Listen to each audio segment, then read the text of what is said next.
Assalamu alaikum.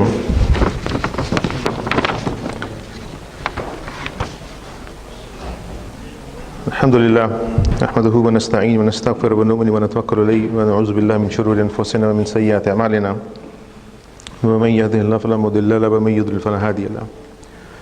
Wa nashhadu an la ilaha illallah wahdahu la sharika lahu wa nashhadu anna Muhammadan abduhu wa rasuluhu. Amma ba'd. Today's topic is just an introduction to the crisis of the leadership in the Muslim world, and I'm just going to present a framework which will be based on the Quran and see what do you think about that. But before that, we always recite one verse when we look at our leaders, and I'll recite that verse. Bismillahir Rahmanir Rahim. Ya ayyuhallazina amanu atiyullaha wa atiyu rasulahu ulul amri minkum فإن تنازعتم في شيء فردوا إلى الله ورسوله إن كنتم تؤمنون بالله واليوم الآخر ذلك خير وأحسن تأويلا. This verse is from Surah An-Nisa, verse number 59, and it clearly says that, "O you who believe, you obey Allah subhanahu wa ta'ala, which you know what it means, and obey the messenger, that means follow his sunnah to the best of your abilities, and study his hadith, and then ulul amr, and ulul amr could be a governor, could be chief executive, could be president of the company, and all those people who are in power, even if it's a small organization. So if the people are in power, so they could also be ulul amr, but we can say people, we're talking of leadership at a bigger level, country level. And then Allah gives us the principle for فَإِن تَنَعَزَعْتُمْ, for if you have any conflict in anything, فِي شَيْءٍ فَرُدُّوا إِلَى اللَّهِ وَرَسُولِهِ, you return back to the commands of Allah, ahkamat of Allah, and see what do you find in that. If you don't find, then go to the Prophet Muhammad sallam, his life history. And then Allah puts a condition, إِن كُنْتُمْ تُؤْمِنُونَ بِاللَّهِ وَالْيَوْمِ الْآخِرِ, and that is very powerful condition if you really believe in Allah and the Day of Judgment. If we ignore this part, the previous part probably would mean nothing. So in kuntum tu'minuna billahi wal yawmil akhir, that those people and the awamun nas, or masses, and we the common people, ordinary people, we have to believe in Allah subhanahu wa ta'ala and yawmil akhirah. And Allah says dhalika khairun wa ahsanu ta'wila, in the final determination, in the end, this is better for you. Now looking at, this verse establishes a relationship with the leader.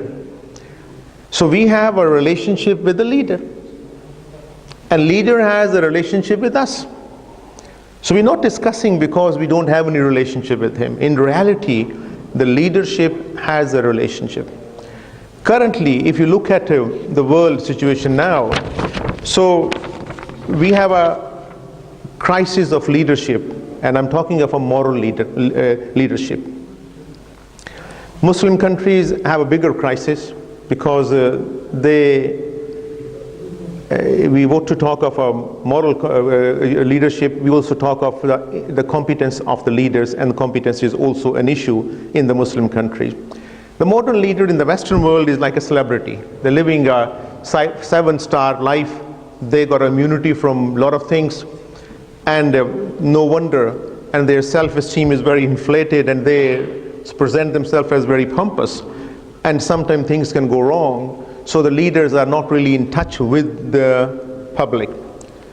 So true democracy, it is a rule by the people, but unfortunately, if you look around a lot of powerful nations, so it's not what I am saying, their scholars are saying, it's more like a corporatocracy, that the corporations are the real people who are ruling and making the people in the Congress or in parliaments or in other governments to make rules which are beneficial to them, and the public suffer. So there is a crisis of leadership, no doubt about that. I noticed, I'm not sure whether you noticed or not, the leaders are not falling from the sky. They are not found when you're digging a well of oil and they are not found in the bank safety deposit, and they're not suddenly appearing out of nothing. So where are the leaders? Have to be then made. Leaders have to be created. Leaders have to be trained.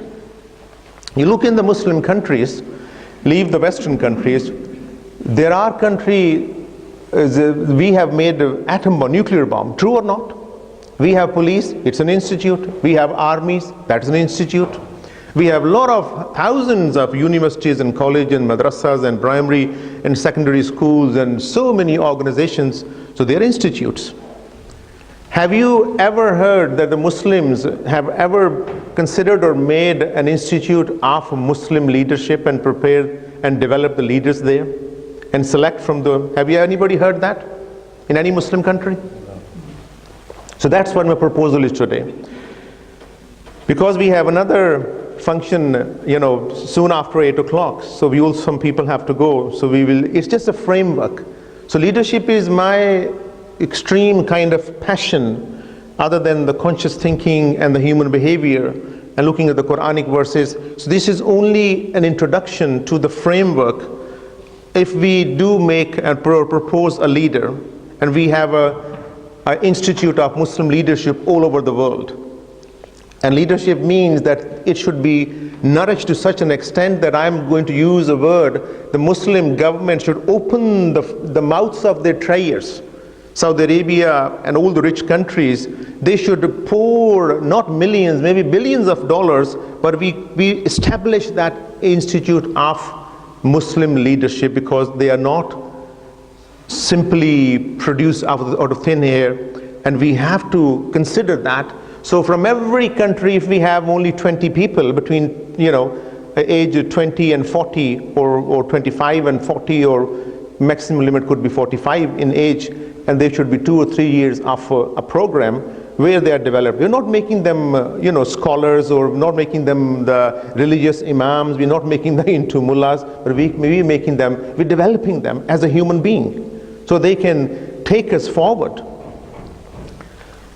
So that is the background, and we will create a leader by using an analogy, and all of you will be with me.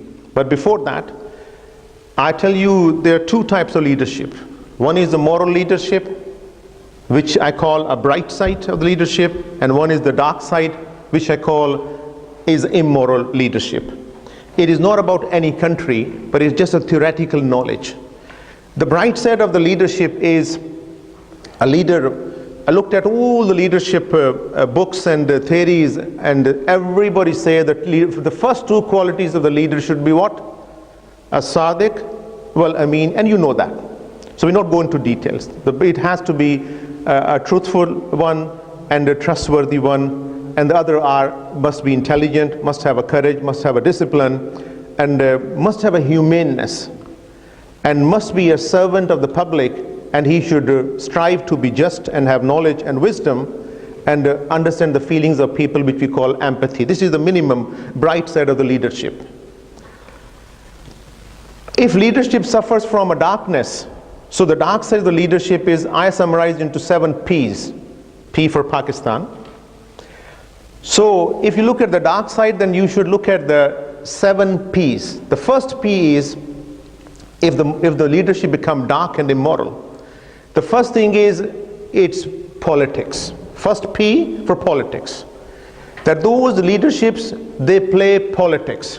Once they play politics, they realize it is very enjoyable and other people are subservient to them, and then from the second P comes out of the first P, and that is the power. Once they feel the power and say the power has something, my adrenaline and dopamine are running, and the power becomes addictive. And once the power becomes addictive, so they move on to the next P, and that is the persecution. And they say, now we are the politicians and we have the power, so we have authority to persecute weak and other people or other nations who don't have a power. So then this game is played, a persecution, and persecution means anything from sanctions to actually a murder. or a war launching against people. That's the persecution, and it's the minimum level and the maximum level you can imagine in between. Once people ask them why you are doing all this, then the fourth P is very powerful. It's a psychological phenomenon. We call it a projection. If I hate you, and there's no evidence, but how do I project my feeling? I would say, no, you hate me. And you are saying, Dr. Saab, for heaven's sake, for God's sake, what are you saying? I'm projecting my negativity, my inner hate. So then the politicians, and if the dark side or immoral politician or leadership, they will start projecting and all their negativity, their prejudice, their anger, their resentment, their hatred, their jealousy, their arrogance, their rebelliousness, everything they project on their enemy. No, you do this, you say this, you are like that. And people are saying, where is the evidence? So just make it up. So the fourth P is very, very dangerous of the dark side of the politicians or the dark of leadership. So first is politics, which gives them second P, power. Number three, it gives them power, persecution. They persecute other people, weaker nations or neighbors. And the fourth one is projection. And the fifth one is when people say, why are you doing this? So they start a thing which you already know. The fifth P is a propaganda, which is integral part of the immoral and dark leadership. And propaganda we discussed the last time. So, and then we come to the sixth P.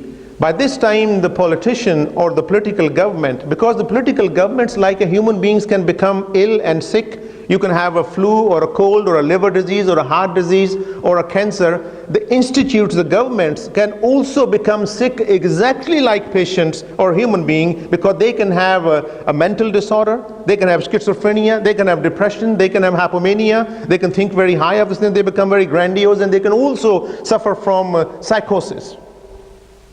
That means they lose it. So this one, the sixth P, is actually pomposity and pathological lying. And the final P is if the governments or anything which really are out of control, the final position is, I call it a political psychosis or psychopathy. It's all, so it's not about any country. It is actually the history of politics. There's the two kinds of leaderships. All these things that I'm mentioning, I got some handouts. And if you want, there are only 10 handouts, 9 or 10, you can share it. Or those people who wish to take home and read it, you can read, and if you want to ask any question next time, you can do that. Now let's suppose that we have a framework of, we opened an institute, yeah? And we're all opening an institute, and we have the knowledge of the Quran, and we bring them for 2 years. These people, the first thing they should acquire is the leadership qualities. And we will spend about, at least 3 months to build those qualities of leadership. Leadership qualities will be based on moral qualities, spiritual qualities, intellectual qualities, emotional qualities, and they should be told from day one, you are here to do what? Serve public, not rule them, not master them. The real leadership in Islamic concept is actually you are a servant of a public. Like Umar al-Khattab, Abu Bakr, Uthman, and many, and Umar bin Abdul Aziz and Ali, all of the Talanhuma. So they were the real leaders, and they were serving people. So modern leaders have forgotten. The royal families have forgotten. The elite has forgotten. And the second thing is, we need to tell them, and this is only a framework. You are here to protect people and their wealth. You are here to elevate people, the masses, and you are strengthen the institutes, and you collect zakat and pay to the poor people, and you are accountable for your actions. So we are building now. This is the framework from the Quran. And second thing we say, we make them understand that you need to understand the divine guidance from the Quran, so they will have the minimum understanding of the rules and regulations of dealing with people, other people, and through Surah Tawbah, how to deal with the non-Muslims. They will have a knowledge of western side and eastern side and the Middle Eastern side, and it's just a foundation. It's a foundation building with them. So they should understand the belief system and the religion, because they will be ruling Muslims the majority country. I'm talking about Muslim ruler. So if you do not know what the belief system is and what the religion is, how can you rule those people? You will be far away from them. And then the most important thing where I will spend, if I am in charge, at least 9 months on them to develop their overall higher intellectual and spiritual perception, which Quran called shi'ur. So this it will take a long time to develop them. Then how to use your aql, how to use your knowledge, how to acquire the knowledge, how to sort of combine that with the belief system, and how to look at your weaknesses, your enemies, like we discussed previous time, how to control them. So leaders have to be the best of the people. Only they can lead you out of difficulty and lead you to prosperity. And they will be, of course, taught other skills of implementation and also how to live in the 21st century. They will have the general sort of skills, economic skills, financial skills, IT skills, and blah, blah. That is the contemporary knowledge. So that is something we can hire somebody from Yale, from Oxford, from Harvard, from Cambridge. If we have a lot of money, we can always call them. Let's sort of look at the modern strategies also. That's not a problem. They will spend minimum 6 months in installments, these leaders, in areas doing their assignments. They will not be able to pass any exam or take admission if they don't agree with that. I will have to send them to the areas where the genocides were committed, where ethnic cleansing was committed. I'll have to send them where people are suffering from PTSD or continuous traumatic stress disorder, ongoing stress disorder. For those people which are the most poor, are the famine afflicted, flood afflicted, ethnic cleansing afflicted. So these people have to go there and do assignments. If you want to be a leader, go and look at the poverty first. Everybody will have to go there. And then they will have very high class. If they don't have this, they should not be leaders. If they do not have negotiation skills, mediation skills, and conflict resolution skills, you can't be a leader. If these 3 things, they could interchangeably mean the same thing. If you can't have that, you cannot be a leader. You should not be at any leader position because you cannot resolve the conflict. And they will also do the risk assessment and management, and they will learn inside out profile of the shaitan from the Quran, because they will be deceived by shaitan. So they have to know this. They have to know the inside out profile of a hypocrite, inside out profile of the people of the book, or a Bani Israel, or profile of Fir'aun. All these 5 profiles, inshallah, I will do the separate program, each one of them on that. I will do a role play, you see. Somebody would interview. So I'm like going to be a character out of the Quran and come here and sort of present you, inshallah, when I come back in March.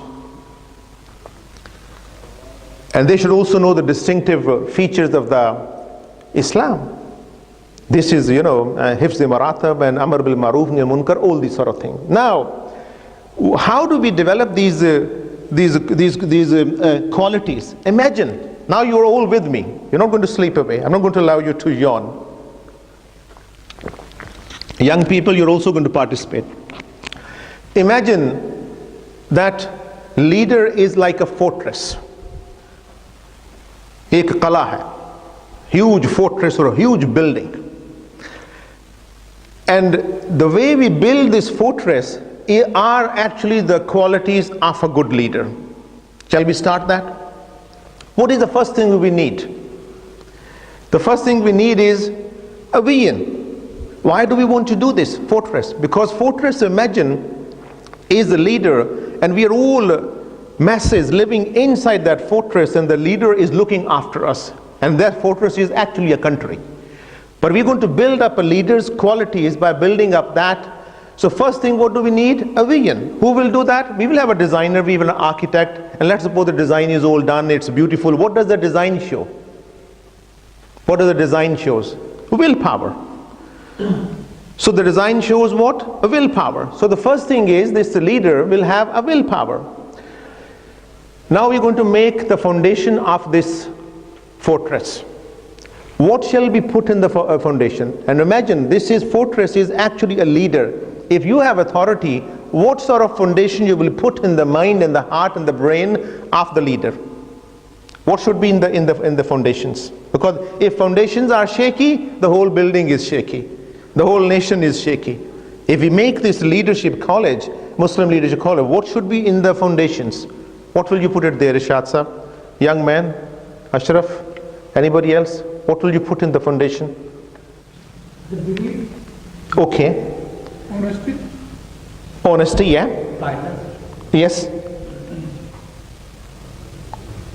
Absolutely right. So we will put in there my favorite FMK. We'll put the faith, moral character, and we already have empowered them with the knowledge. So we will only build the foundation if we have faith, moral character, and they should have a vision. How far? Anybody can help me? How far should be the vision? Up to 2030, 2040, or 21st century, 22nd century? Good moral quality. Huh? Good moral quality. All right. We should be akhirah, of course. MashaAllah. The vision of a leader is like Sayyidina Muhammad sallallahu alaihi wasallam is right up to Yawm al-Akhirah. I'll tell you in the end why it is true. The vision of a leader is because he is looking at his own Akhirah and he's looking at your Akhirah. And what about modern leaders, our Muslim leaders? They don't want to even know you. Now you're going to make walls. Okay, you made a foundation now. It is faith, moral character, and they also have their creed, and they also know the foundations of our Sharia. Everybody knows the 5 pillars of Sharia? The 5 pillars of Sharia are, the first one is Hifzuddin. A leader has to protect the deen of Allah subhanahu wa ta'ala. Hifzuddin, the protection of the religion. What is the second one? Hifzun Nas, human rights. The rights of the people and the public have to be protected. What is the third one? Hifzul Aql. Intellect has to be protected. What means the knowledge has to be protected. Scholars have to be protected. Colleges, universities, madrasas, everything which gives knowledge or takes knowledge has to be protected. Hifzul Aql. What is the fourth one? It is extremely moral thing, the fourth one. It is the morality. Hifzun Nasl. Your nasl, your progeny have to be halal. Not like what the time we are living in. Children have to be born from the married couple. And what is the last one? Hifzul Mal. Nas was second, and Nafs and Nas is the same. The last one is, so the Mal, protection of the Mal and the property and the wealth of the people and the masses is the last. So there are 5 foundations. So if we have a leader who have a faith, moral character and knowledge, and he knows what actually means these 5 foundations of, these are foundations of Sharia actually. We call it Maqasid al-Sharia. So this is Maqasid al-Sharia. Now we're going to make walls. What does wall represent in character? Leader, imagine, now the foundation is laid, design is done, we bring in the walls now. What does the walls show? What character? Help me out. No cheating because it's already there on the handout. Okay, walls represent what? Bearing of responsibility and sacrifice. Wall is supporting the floor and supporting the roof, and within that we have windows and doors. So walls are extremely important.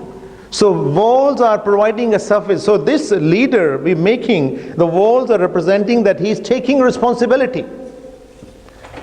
What does the windows represent in character? We're making a leader. What does windows represent? Vision is one, yeah. Light comes from there, yeah. It is for beauty also. Transparency, yeah, okay. So windows represent light, knowledge, and learning, visualization, and he is also vigilant. So this leader, when we're looking at the walls and the windows, that he should be vigilant. He should have vision. He should have, he should be constantly looking for the people of the knowledge. And we also have small vents in the fortress. What does the vents represent? What part of the character? It represents that the leader is never complacent. It is for ventilation and for light. So he is always learning and looking around, and he may be asleep physically, but actually his heart is alive. So these small vents represent that he is never complacent. He's always looking for light and oxygen.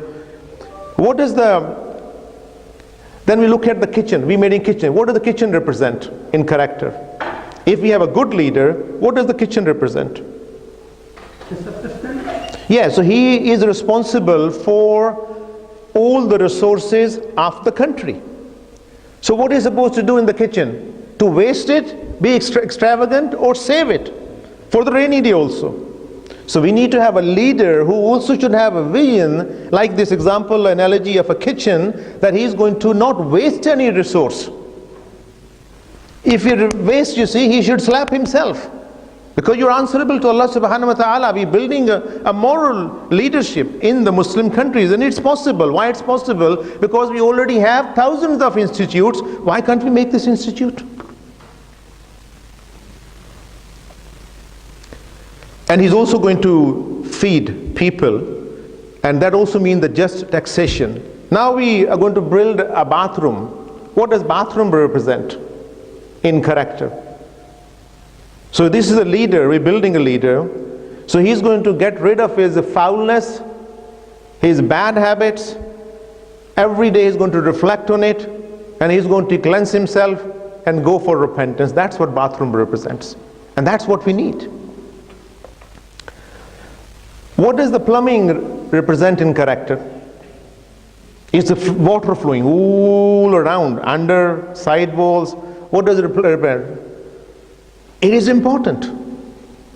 So that leader, like a plumbing system, he should be aware all the time. He should be flexible. He should be fluid. And what does the wiring represent in a character? I would say emotional intelligence, because the wiring, electricity can go up and down and fluctuate. So he is emotionally intelligent. Now we're going to build a floor now. What does the floor represent in character? That is a true leader if the floor is strong, because it's resting on the foundation. What do we do on the floor? We walk. We pull the furniture. We run. We spill things on it. So the most forbearing is the floor. So the leader is like a floor. If he does have a true characteristic, he should allow people to come in the fortress. He should be patient. If somebody spills something, he should clean. And he is in absolute service of, first of all, Allah subhanahu wa ta'ala, and he is in service of the public. Believe me, wallahi, that is the true maqsad, the reason why we have leaders and why they need to be sort of in position, because they will have the severest test on the day of judgment. And it also shows resilience. And one more thing is that when people walk on the floor, a floor could speak. So floor has already donated its ego, it allowing people to walk. What does the door represent in moral character? If a leader is a fortress, Openness? that is good, yeah, openness. Mainly it's a defense. And leader will decide and not allow the enemies and the hypocrites to ever, and traitors to ever be in any position in the government. So he will develop a system.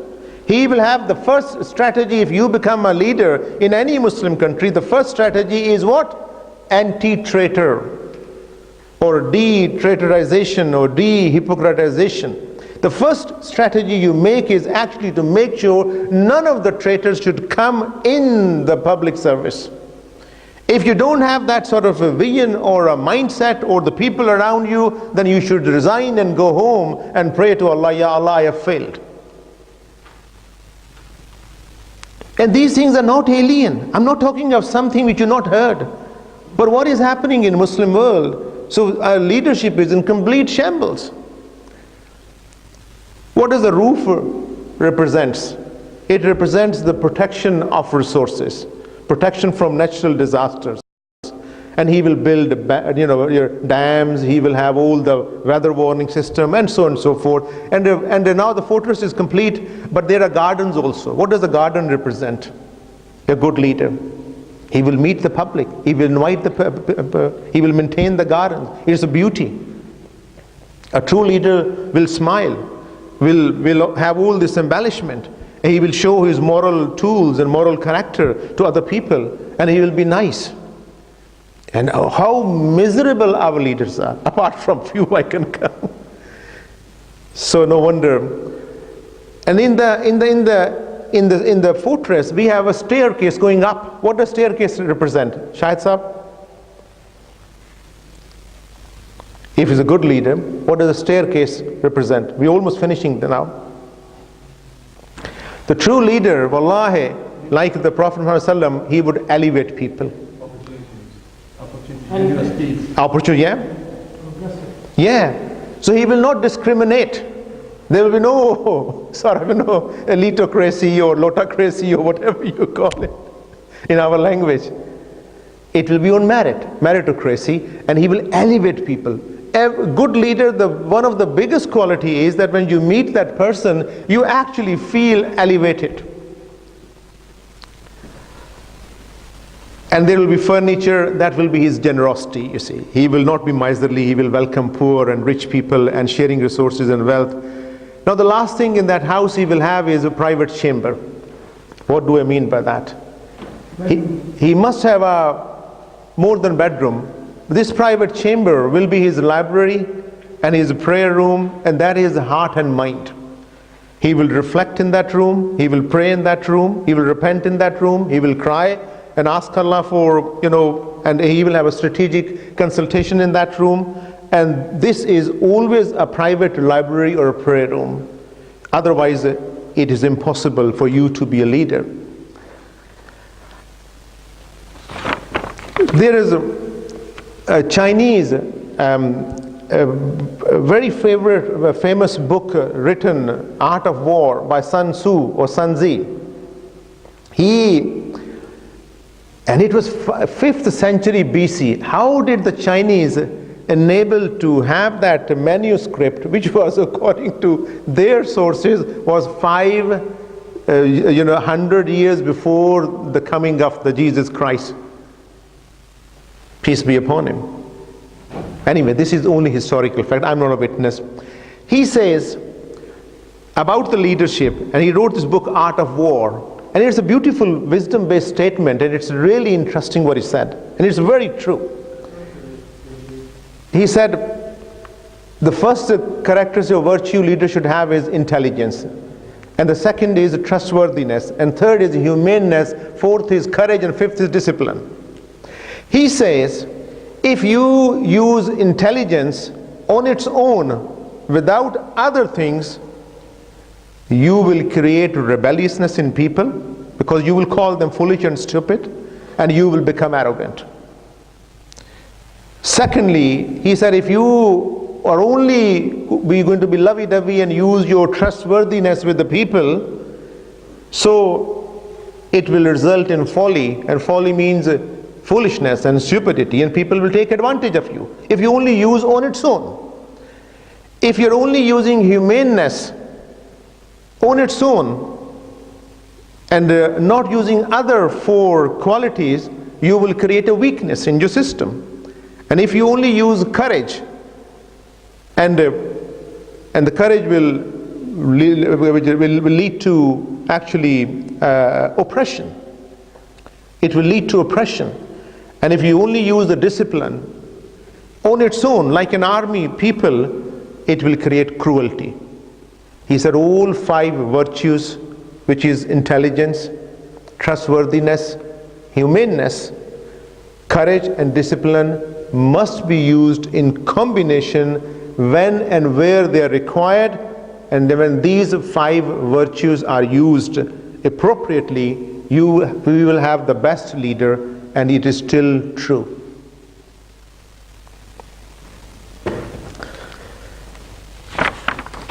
I'm looking at the time, and we have this is only a framework, and if we develop the leaders, there are a lot of benefits. They will have foundational knowledge, they will have good characteristics, they will. The most important thing, they will know the needs of the masses. It could be fear of God, accountability. That's all RRA, my favorite, you see, rights, responsibility, and accountability. Absolutely, yeah. That's all foundation part. You're absolutely right. And they will learn negotiation, mediation, and alliances, and also learn the modern governance and distinctive values of Islam, hopefulness and trust in Allah. That's all there. I'm just shortening now. Once they come into power, they should really look at these 7 strategies before we close. One is anti-hypocrisy. I'm not saying we finish hypocrisy in the whole country. No, it's not possible. None of us is free. If anybody is feeling free, please don't feel free. Always fear Allah subhanahu wa ta'ala. Sahaba has the most fear of hypocrisy. And if anybody really feels, and according to the many famous quotations, the truly person who is a hypocrite is actually who feels he's not a hypocrite. So we might have all that's hidden. May Allah protect and cover our hypocrisy. I hope it is a small level and a micro level and not at the big level. The second thing, if they become leaders in the Muslim countries, if they want to rule and make some difference, is the first one is against not to employ any traitors and hypocrites. They should need to develop mechanism. And mechanism I can, I'm not an expert, but I can write 200 pages on that, how to develop. Second one is desectarianization. As long as we have sectarianism in our countries, we are not going to make any progress, and that is true. The third one, they should have decolonization, which we will discuss inshallah in the following programs in the future. It's only a framework.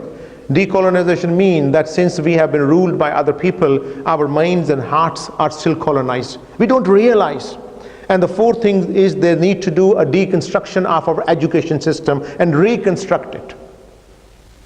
And reconstruction and decolonization of the mind and the heart, education system, because this colonization is like a monster whose head is beautiful, attractive, romantic, whatever you call, but it's got a long legs. One leg is in the religious department, one is in culture, one is in economy, one is in your personal systems, in your army or wherever. In all the colonized countries, even though there are no colonizers there now, but actually there is a colonization.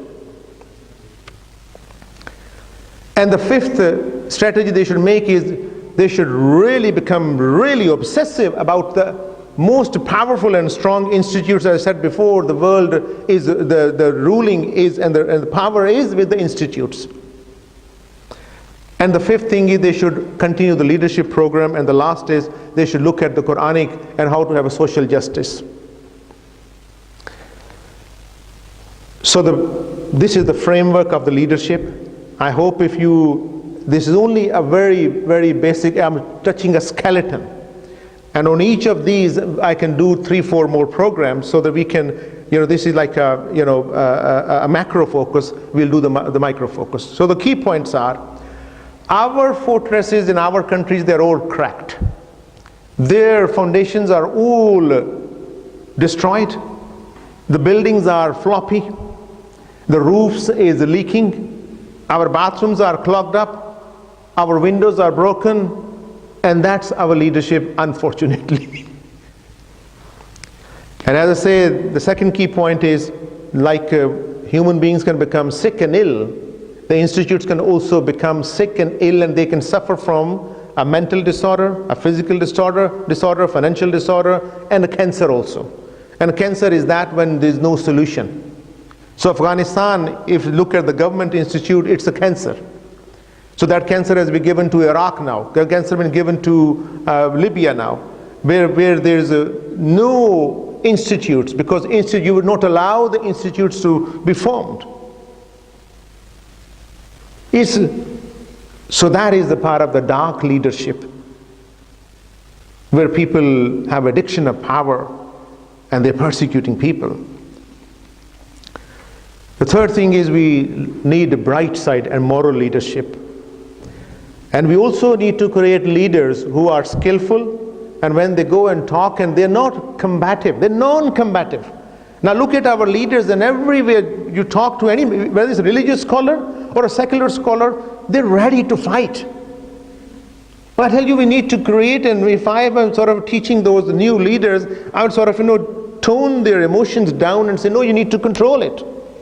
We need to have a non-judgmental, non-combative, skillful with the negotiation leaders who have a high-class interactive skills, interpersonal skills. And it is possible. Wallahi, it is possible. So our relationship with our leaders are absolutely there. So if anybody says we don't have a relationship, we are wrong. And I would say, whether we like it or not, unless until they stop us from praying or fasting or going for Hajj or paying zakat or doing our ibadat, or they interfere with our personal mu'amalat in our homes, we have nothing against them. They can be wrong, but we should not rebel against them. Remember, when you rebel against your leader and you go into civil war, and it is 100 years before you will stand on your feet again. Prophet Muhammad ﷺ, don't have a time to go into hadith. There are many authentic hadiths that do not go against your leader. So we are seduced. Muslims, there are people who create the rebels and then supply them with the weapons. And if you ask them, their answer is exactly like devil. Shaitan on the day of judgment will say, all those people are going to go to hellfire. Well, you deceived us. And he would say, I only whispered. I did not physically force you to do anything. So if you ask those people who supply weapons to the rebels, they said, we are not fighting. We're only giving you weapons. You could refuse it. It's very simple. But people are seduced. They're seduced into fighting because the time comes, cannot tell what is right and what's wrong, who's the friend, who's enemy. And if this program of leadership is successful, I'll ask my IT friend to make a leadership software, you see. And our government types are with the mutual consultation, whether it's a democracy or meritocracy or a combination of that. And we should avoid a corporatocracy or a elitocracy or a eliminatocracy or whatever the case may be. Allah subhanahu wa ta'ala mentioned the three highest qualities of a leadership, of leaders. Gave example of Bani Israel. In Surah number 32, Alif Lam Mim Sajda, verse number 24, Allah says, وَجَعَلْنَا مِنْهُمْ أَئِمَّةً يَهْدُونَ بِأَمْرِنَا لَمَّا صَبَرُوا وَكَانُوا بِآيَاتِنَا هُمْ يُوقِنُونَ. Let me explain this verse briefly. So there's a story behind. Musa alayhi salam, Bani Israel, they deviated. They sort of were causing problem to Musa alayhi salam, also harming him. Ado Musa, and he was saying, why you are harming? And then at that time, they had a renaissance. They again stood up on their feet and they were successful. And Allah gives example of one period of history. The three qualities of the leaders. These are the highest one. Allah mentions, وَجَعَلْنَا, He made amongst them, أَئِمَّةً يَهْدُونَ. A'imma is a leader from amongst the Bani Israel, and they will do three things. Yahduna bi-amrina. So this is the job description of the most fantastic leader. They will guide people bi-amrina. Allah is saying with Allah's command. What does it mean? That means this leader has a knowledge of divine law. He has a knowledge of the commands of Allah. And what sort of commands Allah give? Allah gives you religious commands. Allah gives you intellectual commands. Allah gives you social commands. Allah gives you family commands. Allah gives you interpersonal relationship commands, your private life commands, financial commands, all kinds of commands Allah has given you, and same was given to them. So number one, Yahduna bi amrina. So with Allah's commands, He is guiding people. What does it mean? That He is a humble person, He is a righteous person, He is a pious person. He has a vision right up to the day of judgment. He is caring for you like a mother and father. He is a parent of masses whom he is ruling. So Yahduna, number one, he is guiding you. Lamma sabaru, and when the tragedy strikes, he doesn't run away from the country. He doesn't go to America or England, like some leaders go and run away. He is patient. He is truly patient. And what does it show? And sabrun jameel, like Yaqub alayhi salam, like Ayyub alayhi salam, like Musa alayhi salam, like Nuh alayhi salam, and the best of the mankind, Sayyidina Muhammad sallallahu alaihi wasallam. So he is lamma sabaru. Second is, he is truly patient even if some tragedy strikes the country or the home or the fortress we were talking about. So he is patient. He is leading by example, as they say, leading from the front. And the last quality he has is, and there we finish, وَكَانُوا بِآيَاتِنَا هُمْ يُوقِنُونَ. His foundation is absolutely pakka, strong. He believes, kanu bi-ayatina. Allah says he believes with certainty, with yaqeen in Allah's ayat. Allah's ayat means everything what Allah is kalam Allah, it is ahkamat, it is hududullah, and whatever Allah has sent through his messengers, these are the signs for the people or the masses until the day of judgment, and he truly believes in that. He doesn't move left or right. He has no confusion, no conjecture, no doubts in his mind. Wallahi, these are the three highest qualities of any leader. Surah 32, verse number 24, وَجَعَلْنَا مِنْهُمْ أَئِمَّةً يَهْدُونَ بِأَمْرِنَا لَمَّا صَبَرُوا وَكَانُوا بِآيَاتِنَا هُمْ يُوقِنُونَ. So Allah raised amongst them the leaders who will guide the masses with his hukam, with his command, and he will be patient if need arises. And he has a yaqeen in Allah subhanahu wa ta'ala. That is the foundation of that fortress. So best leadership qualities, all of them combined together, they are present in only one personality as a whole, and that is Afdalul Bashar, Khatam al-Nabiyyin, the seal of the prophets, Muhammad sallallahu alaihi wasallam.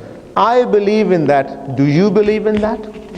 That he has all the qualities? So we finish off, and we can all go to that fundraising next door to us, and I think we should go and support those people. So I have shortened it today. So inshallah ta'ala, this is only the framework of the leadership, and I will do a few more programs. Just take some pieces, from this handout. You're given the framework. This is the structure of, and then we will do one by one as time allows us. So see you next Friday. I think we don't have any time for any question or because we have to go. But if somebody just want to do just one question or a small comment. Anybody? Yes, please. And Jahangir Sahab, please ready hoke band kare. We're just ready. Thank you very much. Like always, Dr. Zubair, very inspirational talk. Jazakallah. Very inspirational topic. I just wanted to add two things. One, about the comments from Quran about a person who was declared Imam 4,000 years before, and till today he is commanding. And that is, وَإِذْ قَالَ إِبْرَاهِيمُ إِنِّي جَاعِلُكَ لِلنَّاسِ إِمَامًا. And when we said to Ibrahim that you are the leader of the people, and even today, 4,000 years history, he is Imam. And he in turn asked, وَمَا مِن ذُرِّيَّتِي, how about my progeny? So he said, لَا يَنَالُ عَهْدُ الظَّالِمِينَ. Allah, this is a meritocracy. If they don't merit, they will not. And the second thing about what you have said about Muhammad Rasulullah sallallahu alaihi wasallam and I will quote from Innaka la'ala khulqin azim. The moral character that your FMK, the moral character is the leadership. Jazakallah, Jazakallah. That is true. Very kind of you. So we close off Ahir Da'wana Alhamdulillah Rabbil Alameen, and we pray to Allah subhanahu wa ta'ala, Ya Rabbil Alameen, accept what we have learned today. If I made any mistake, Ya Allah forgive me, and if I said something right or was correct, and enable everybody to take the knowledge home and understand, and then also inform other people. Subhana rabbika rabbil izzati amma yasifun wa salamun al mursaleen walhamdulillahi rabbil alameen bi rahmatika ya arhamar rahimin. See you next week inshallah.